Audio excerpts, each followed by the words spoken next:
La luz de la vitrina resbala sobre un peluche que nadie tocó en décadas. El tejido, apagado por el tiempo, conserva el brillo cansado de los años. El lacito rojo parece aún haber sido cosido con una intención que ya nadie recuerda. Junto a la costura, una etiqueta con una tipografía achatada muestra un código parcial y una palabra en inglés que algunos no logran leer con claridad. Una coleccionista sube la foto a un foro nocturno y, en cuestión de horas, aparecen hilos de curiosidad. ¿De dónde salió esto? Se dice que es un prototipo olvidado. ¿Por qué un objeto tan pequeño provoca esa sensación? No es la forma, la silueta redondeada y cómoda, sino la ausencia dentro de ella, un rostro al que le falta algo elemental. Fíjate en la etiqueta, guarda la imagen. Más adelante veremos un documento que algunos sostienen como la pieza que conecta pasado y rumor. Si sigues leyendo, prestar atención a ese detalle será útil. Entre hilos y polvo emergen relatos que no encajan entre sí. Un vendedor afirma que la pieza provino de una fábrica que cerró en los 70, otro asegura que la compró una familia que la conservó durante generaciones. Según relatos, alguien encontró dentro del peluche un trozo de papel con un nombre escrito a mano. Ese nombre se volvió un hilo del que tiraron decenas de voces en diferentes redes, testimonios, fotografías antiguas. Una carta fotocopiada donde se lee una mano temblorosa. La promesa de este inicio es sencilla y sutil. Si sigues atento, aparecerá un archivo que muchos consideran la chispa del rumor. No afirmamos certezas, presentamos piezas que el público ha ido ensamblando. Los testimonios no se alinean, se entrelazan y se solapan. Una profesora de arte, en una videollamada, muestra bocetos tempranos donde la figura aparece con rasgos distintos, ojos más juntos, una boca apenas esbozada en algunos trazos. Un antiguo impresor, ya jubilado, relata haber impreso etiquetas con números que no correspondían a lotes registrados. Algunos sostienen que se alteraron moldes bajo pedidos discretos, otros dicen que fue un error de producción que con el tiempo se volvió leyenda. En foros de coleccionistas proliferan imágenes comparativas, etiquetas cuyo código coincide con registros de exportación, pero con variaciones en la puntada, costuras que no aparecen en ejemplares posteriores. Circula, según relatos, un audio donde se escucha a alguien reír y decir consérvenla, nadie debe tocarla. La procedencia de esa grabación nunca se comprobó. Lo que sí existe es la discrepancia, la misma figura, en manos diferentes, despierta reacciones opuestas, nostalgia, rechazo, una inquietud difícil de nombrar. Psicólogos del comportamiento han comentado que los objetos que parecen inacabados obligan al observador a rellenar historias. Esa necesidad de completar puede transformarse en ternura o en desasosiego. Aparecen documentos, escaneos mal recortados de manifiestos de diseño, notas manuscritas con indicaciones crípticas, fichas de control de calidad con líneas tachadas. Se dice que parte de esos archivos fueron borrados de los registros oficiales, otras copias circulan en fragmentos, como piezas de un puzzle que nadie logra ensamblar del todo. Cada nuevo documento aporta una versión distinta, y cada versión abre una puerta a más hipótesis que a certezas. Existen bocetos que jamás llegaron al catálogo. En algunos, la proporción de la cabeza es distinta, un cráneo ligeramente alargado, una cabeza más ovalada, en otros, aparece una etiqueta con un código y una palabra que a simple vista, parece una dirección. Los coleccionistas numeran esas diferencias como si fueran pistas, puntadas fuera de lugar, pigmentos añadidos en zonas que no suelen pintarse, una costura interior realizada con un hilo más grueso. Algunos sostienen que esas variantes no son fallas, sino mensajes codificados dejados por manos internas. Circulan supuestos correos entre diseñadores, según relatos, donde se debate si retirar o no ciertos prototipos. Una nota menciona etiqueta 17 y menciona casa antes de que un borrador fuera eliminado. ¿Se trató de una maniobra de marketing que buscaba fabricar misterio? ¿O hubo decisiones que se ocultaron porque rozaban lo incómodo? Un investigador amateur publicó un video comparando las primeras etiquetas con las actuales. Al ampliar, se distingue una palabra parcial que algunos leen como rum y otros como un nombre propio. Se dice que en esa palabra habría una referencia a un hospicio o a una dirección concreta, pero ninguna lectura se sostiene con una cadena documental clara.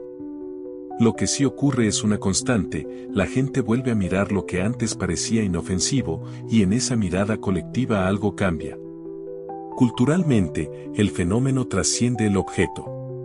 Se trata de una conversación sobre infancia, producción en masa y memoria colectiva. ¿Por qué un personaje de estética amable despierta inquietud? Parte de la respuesta podría estar en cómo proyectamos emociones. La ausencia de boca en algunas versiones permite que cualquiera imagine su propia expresión. Esa flexibilidad afectiva puede ser reconfortante o inquietante según el espectador. Algunos sostienen que en los 70, experimentos de diseño minimalista buscaron empatía universal. La simplicidad, en manos del mercado, funciona tanto como atracción como pantalla donde se proyectan sombras. La iconografía alimenta el rumor. El lazo rojo en la oreja izquierda fue interpretado por varios como símbolo de sacrificio, la falta de boca, como signo de silencio impuesto.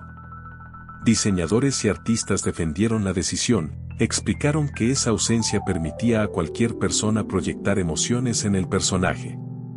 Sin embargo, esa justificación oficial no silenció las historias que crecieron alrededor, historias que unen la estética con temores colectivos.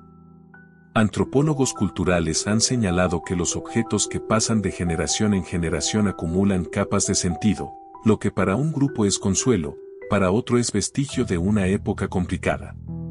No es extraño que los mitos se mezclen con los mercados. Sanrio, la compañía detrás del personaje, emitió declaraciones que intentaron explicar la elección estética. En una de ellas se dijo que la figura habla desde el corazón. Para unos, la frase fue un cierre, para otros, la confirmación de que había una narrativa que debía mantenerse difusa. En paralelo, en foros surgieron comparativas entre la figura y elementos del folclore japonés, máscaras sin boca usadas en rituales para contener palabras peligrosas, amuletos que callan lo que no debe pronunciarse. ¿Podría el diseño moderno haber absorbido, de manera inconsciente o consciente, parte de ese simbolismo ancestral? Los expertos advierten que los productos de masa suelen mezclar folclore y mercadotecnia de formas inesperadas. La leyenda viajó con el producto. En América Latina, correos y cadenas en los 90 difundieron la versión del pacto y añadieron advertencias. Tener productos de este personaje atrae mala suerte, rezaban algunos mensajes. En comunidades religiosas de varias ciudades se llegó a desaconsejar su compra. Al mismo tiempo, en círculos académicos, investigadores de la cultura kawaii señalaron que el personaje encarnaba un ideal de pasividad y receptividad. Un rostro amable dispuesto a ser decorado y moldeado por su entorno. La tensión entre lo comercial y lo simbólico alimentó nuevas lecturas locales, apariciones nocturnas en habitaciones infantiles. Anécdotas de coleccionistas que juran haber sentido una mirada en objetos aparentemente inanimados. Ninguna de estas historias cuenta con pruebas verificables, sin embargo, la repetición les ha otorgado peso. Desde la psicología, se explica el fenómeno con una idea simple: el ser humano teme al vacío. La ausencia de boca genera un vacío perceptual que el cerebro intenta completar. Esa carencia puede transformarse en incomodidad, en inquietud que muchas personas etiquetan como miedo. Lo inquietante no es lo que se aprecia de forma obvia, sino lo que queda por decir y no se dice.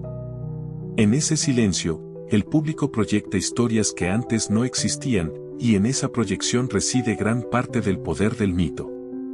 Hoy, cuando millones de productos con la imagen de este personaje circulan por el mundo, el contraste entre ternura y leyenda oscura resulta más agudo. El personaje sigue siendo un emblema de infancia y dulzura, a la vez, para algunos, funciona como recordatorio de aquello que preferimos no pronunciar. ¿Se trató todo de un malentendido amplificado por rumores y estrategias de mercado? ¿O hubo en verdad decisiones y contextos que dejaron huellas que hoy interpretamos como misterio?